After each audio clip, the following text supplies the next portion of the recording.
Bayangkan, di dalam diri setiap manusia tersembunyi sebuah makhluk yang tidak terlihat. Ia tidak memiliki wujud, tetapi dampaknya dapat mengguncang seluruh hidup seseorang. Kadang ia berbisik, kadang ia berteriak, dan seringkali ia menguasai tanpa disadari. Makhluk itu bernama nafsu.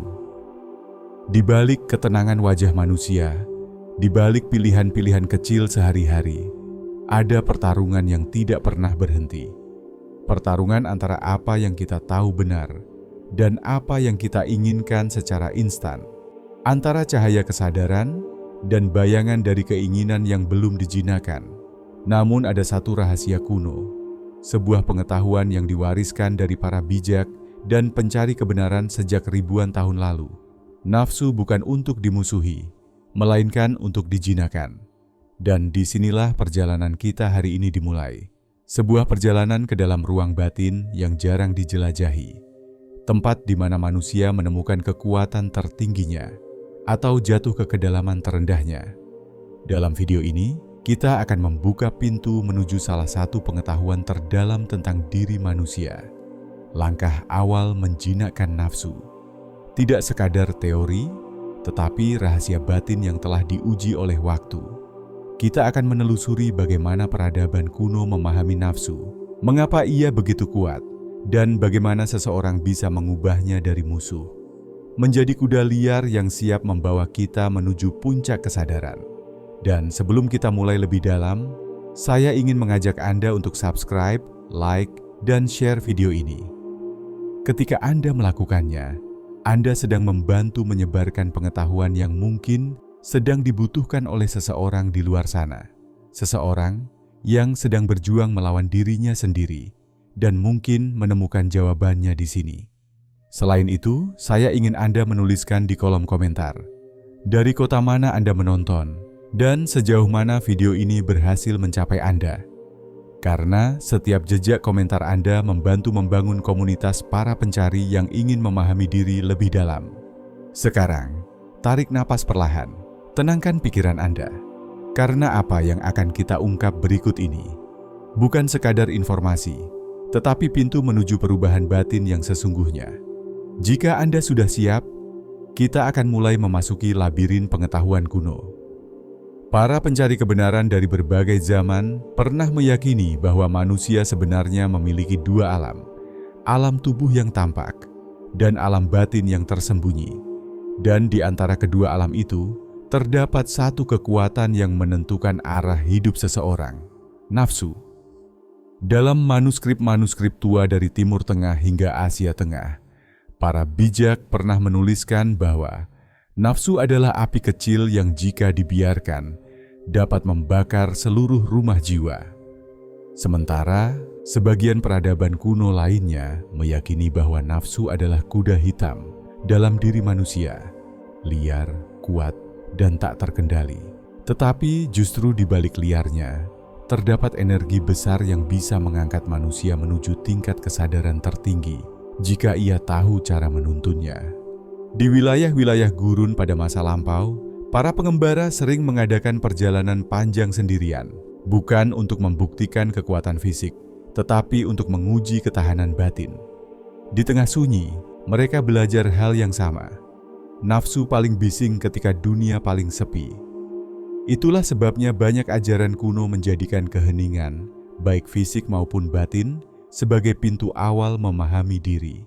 Dalam tradisi para sufi dan para hikmah, nafsu dibagi menjadi beberapa tahap.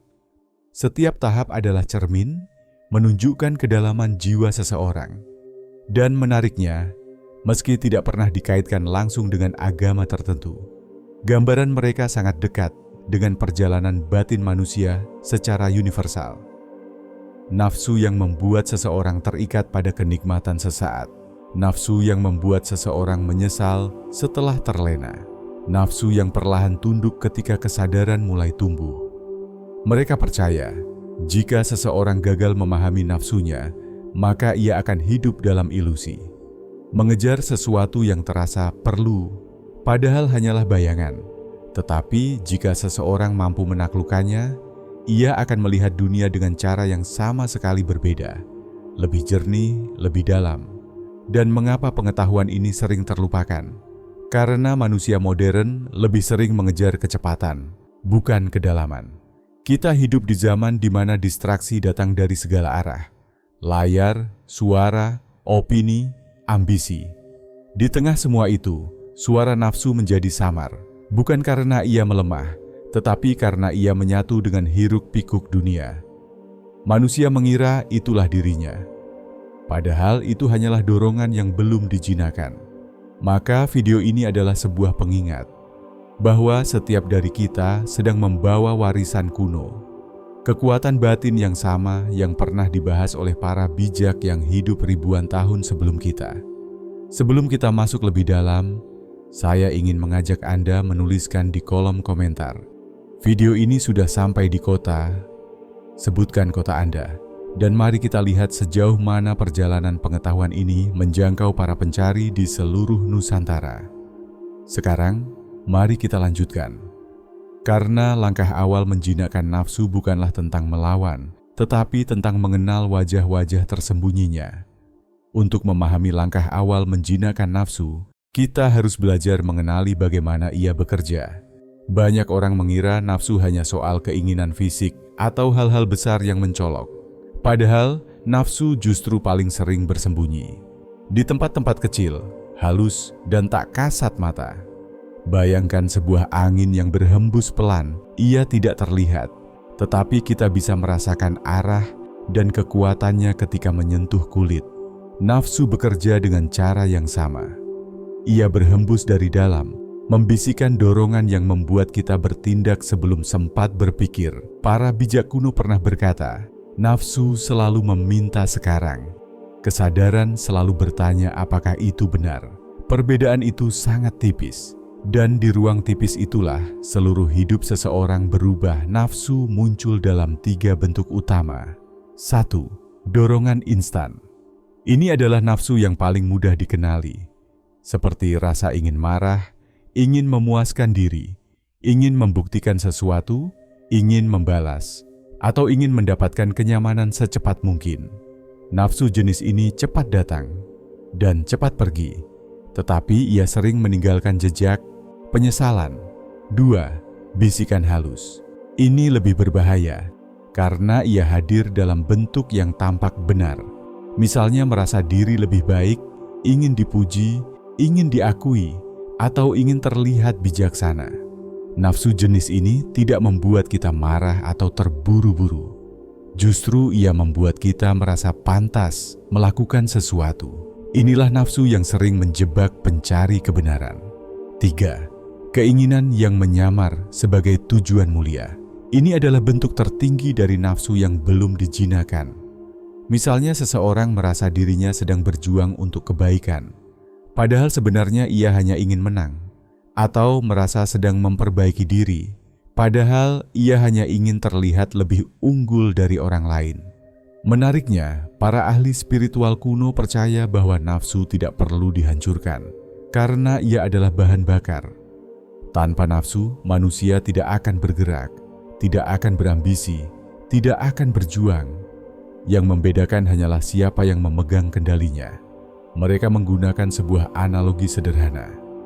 Nafsu adalah kuda liar.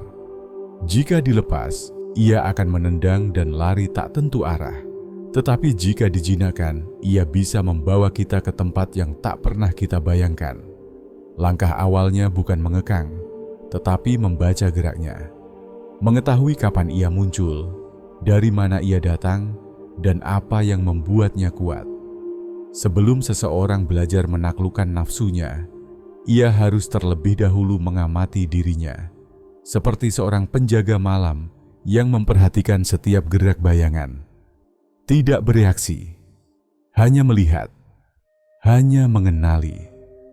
Dan disinilah titik pentingnya. Kesadaran adalah cambuk pertama untuk menjinakkan kuda liar itu. Untuk masuk lebih jauh ke dalam proses menjinakkan nafsu, kita harus memahami satu hal penting. Nafsu bukan musuh, tetapi cahaya yang belum dibentuk. Banyak orang jatuh karena menganggap nafsu sesuatu yang harus dibenci. Padahal, para ahli hikmah sejak berabad-abad lalu mengatakan bahwa membenci nafsu sama seperti membenci bayangan sendiri.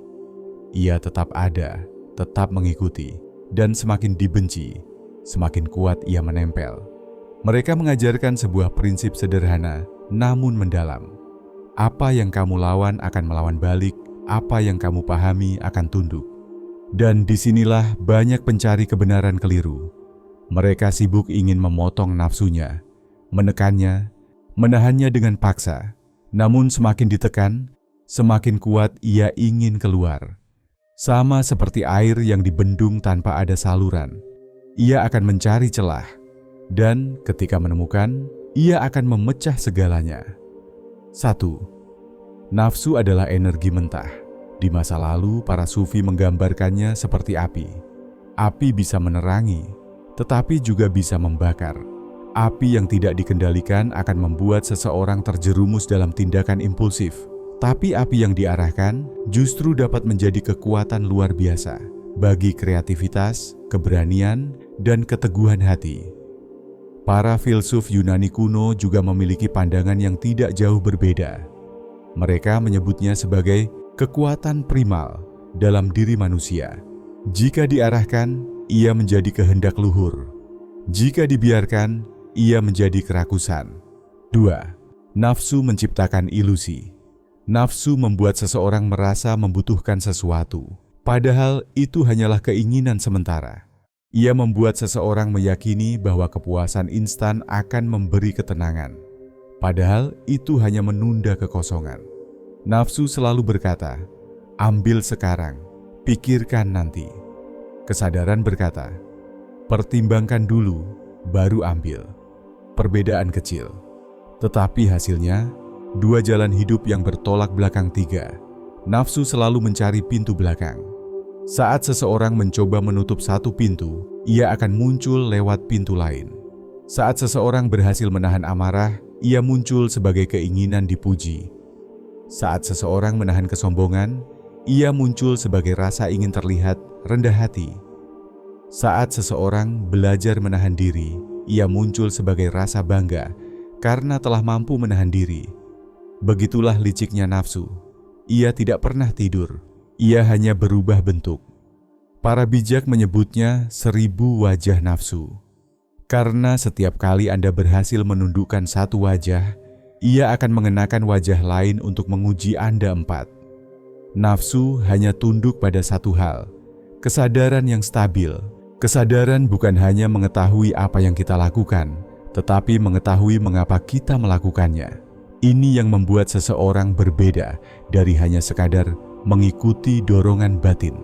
Dan rahasia besar yang sering dilupakan adalah nafsu tidak bisa dijinakkan sekaligus, ia hanya bisa dilemahkan sedikit demi sedikit dengan konsistensi, pengamatan, dan kerendahan hati.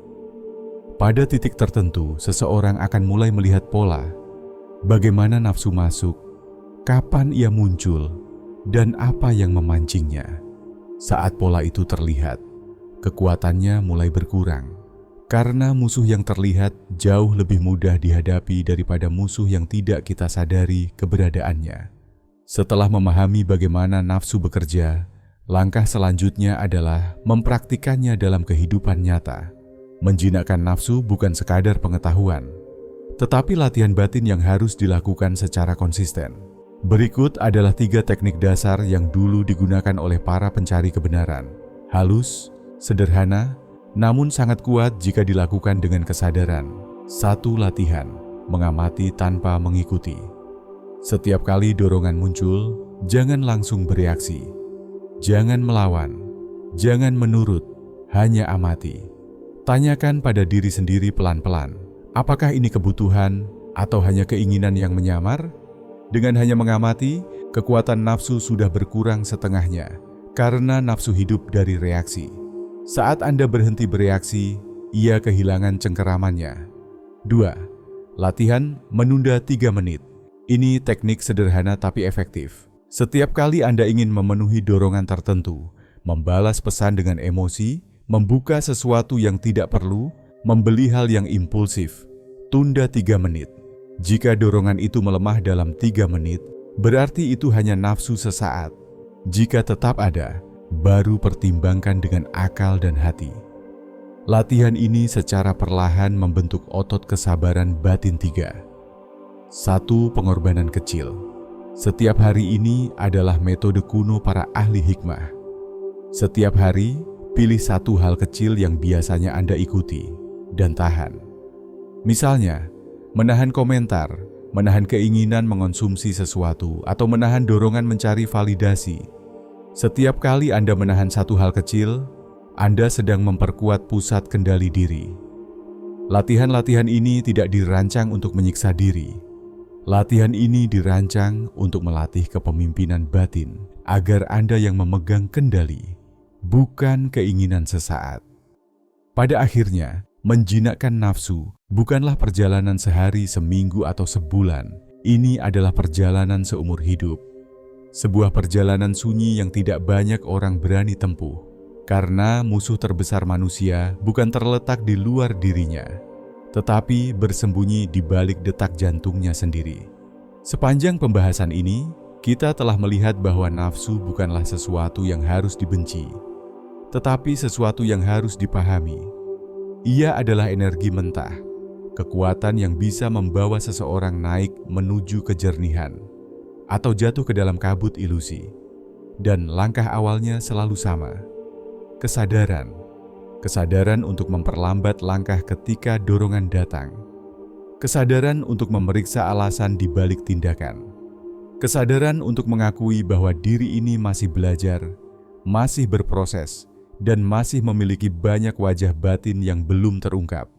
Jika seseorang mampu menjaga kesadaran itu, meski sedikit, nafsu yang tadinya liar akan mulai tenang. Seperti kuda hitam yang awalnya menendang dan memberontak, tetapi perlahan tunduk kepada tangan yang sabar dan lembut. Tidak ada manusia yang sepenuhnya terbebas dari nafsu.